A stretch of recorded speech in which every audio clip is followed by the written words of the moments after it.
दोस्तों, एक बार फिर से आपका स्वागत है आपके अपने YouTube channel Gopal study studio में। आज हम आपको बताने वाले हैं कि रोल्ड और जो ग्राउंड बॉल स्क्रू होता है उसमें क्या डिफरेंस होता है। तो दोस्तों, बॉल स्क्रू जैसे कि आप डिफरेंट इंडस्ट्रियल एप्लीकेशन के लिए यूज करते हैं, डिफरेंट प्रिसीजन के लिए यूज करते हैं,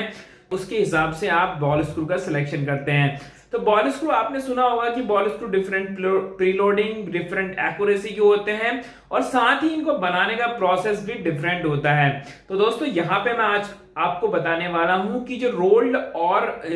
ग्राउंड बॉल स्क्रू, जो हमारे दो टाइप के नॉर्मली प्रोसेस से जो बॉल स्क्रू बनते हैं, उसमें क्या डिफरेंसेस होते हैं कॉस्ट वाइज, एक्यूरेसी वाइज और भी जो अन्य चीजें हैं वो भी देखेंगे। तो देखिए दोस्तों, सबसे पहले मैं बात करूं अगर रोल्ड बॉल स्क्रू की, तो रोल्ड बॉल स्क्रू को रोलिंग प्रोसेस से बनाया जाता है। रोलिंग प्रोसेस से जब स्क्रू को बनाया जाता है उसके बाद उसका हीट ट्रीटमेंट किया जाता है और हीट ट्रीटमेंट के बाद उसमें कोई ग्राइंडिंग प्रोसेस उसके बाद नहीं होती है। जो भी उसके थ्रेड्स आप देखते हैं बॉल स्क्रू के, जो बॉल स्क्रू के आप थ्रेड्स देखते होंगे, उन पे सबसे पहले रोलिंग प्रोसेस होता है। रोलिंग प्रोसेस के बाद हीट ट्रीटमेंट करके एंड मशीनिंग, जो भी आपका रिक्वायरमेंट है उसके हिसाब से एंड मशीनिंग कर दी जाती है। तो वहां पे क्योंकि आपको जैसे कि पता ही है कि इसमें रोलिंग प्रोसेस हो रही है, तो रोलिंग प्रोसेस के बाद कोई ग्राइंडिंग प्रोसेस नहीं हो रही है, तो यहाँ पे जो कॉस्ट होती है इस बॉल स्क्रू की, वो ग्राउंड बॉल स्क्रू से काफी कम हो जाती है। साथ में ही जो इसका एक्यूरेसी लेवल होता है, एक्यूरेसी आपको चाहिए तो ये 20 से 25 माइक्रोन,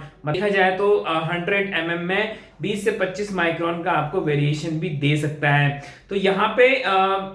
एक चीज ध्यान देने वाली बात है कि अगर आपको कॉस्ट यहाँ पे चाहिए, कम कॉस्ट का चाहिए, कोई नॉन प्रिसाइज एप्लीकेशन है आपकी जहां पे कि आपका एक्यूरेसी का बहुत ज्यादा रोल नहीं है, वहां पे केवल मूवमेंट आपका बहुत इंपॉर्टेंट है, तो वहां पे इन बॉल स्क्रू को आप यूज कर सकते हैं क्योंकि इनकी स्ट्रेंथ अच्छी होती है। Cost compare to ground ball screw इनकी काफी कम होती है और एक्यूरेसी भी ठीक ठाक होती है, मतलब कि अगर प्रिसीजन की आपको रिक्वायरमेंट नहीं है। साथ में इनके जो प्रिसीजन कम होता है वो इसलिए कम होता है बिकॉज आपने देखा है जो एंड मशीनिंग होती है बॉल स्क्रू की, वो भी ग्राइंडिंग प्रोसेस से नॉर्मली होती है, जहां पे कि आप बेयरिंग नॉर्मली लगाते हैं और साथ में ही जो जैसे कि मैंने बोला, जो रोलिंग प्रोसेस से बॉल स्क्रू बनना है, जहां पे थ्रेडिंग हो रही है, वो हीट ट्रीटमेंट के बाद थोड़ा सा डिफॉर्म होता है। तो थोड़ा सा जो डिफॉर्मेशन आता है, तो उनका जो क्रोसेंट्रिसिटी होता है, इस बॉल स्क्रू की पूरी थ्रेड का जो कॉसेंट्रिसिटी, एक सर्कल जो बनता है, उसका एंड मशीनिंग के सर्कल से थोड़ा बहुत डिफरेंस आ जाता है। उनकी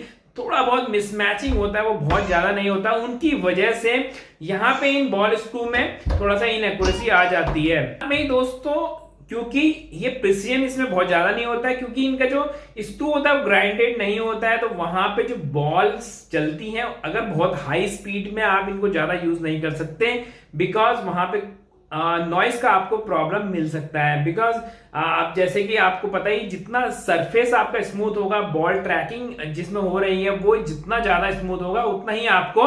हाई स्पीड में कम नॉइज देखने को मिलेगी और उतना ही वहां पे जो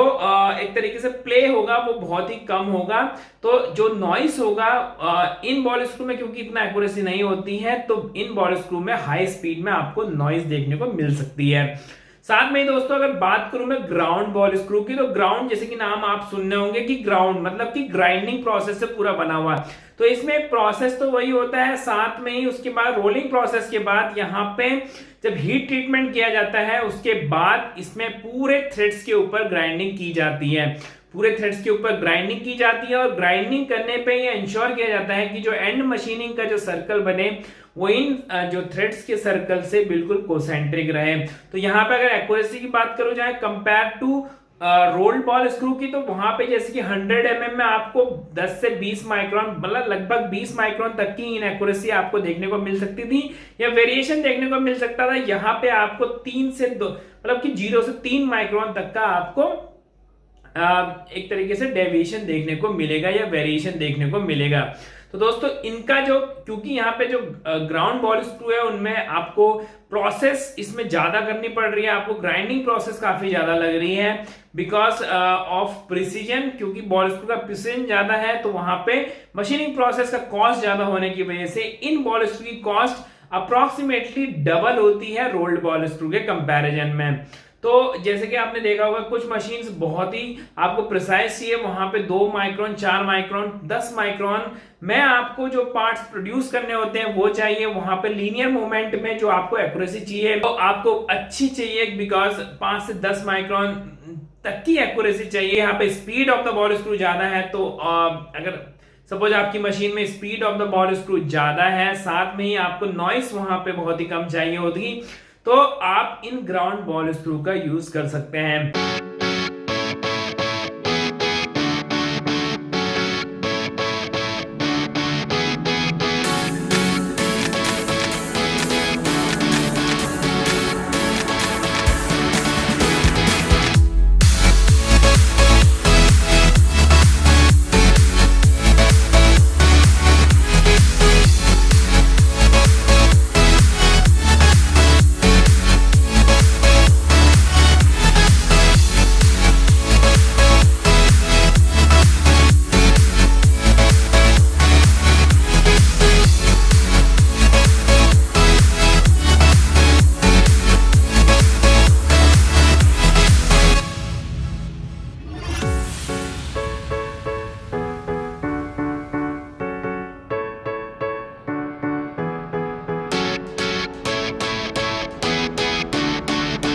मिलेंगे एक और नए टेक्निकल टॉपिक के साथ, तब तक के लिए दीजिए इजाजत। नमस्कार, जय हिंद, जय भारत। पढ़ेगा इंडिया तभी तो स्किल बनेगा इंडिया।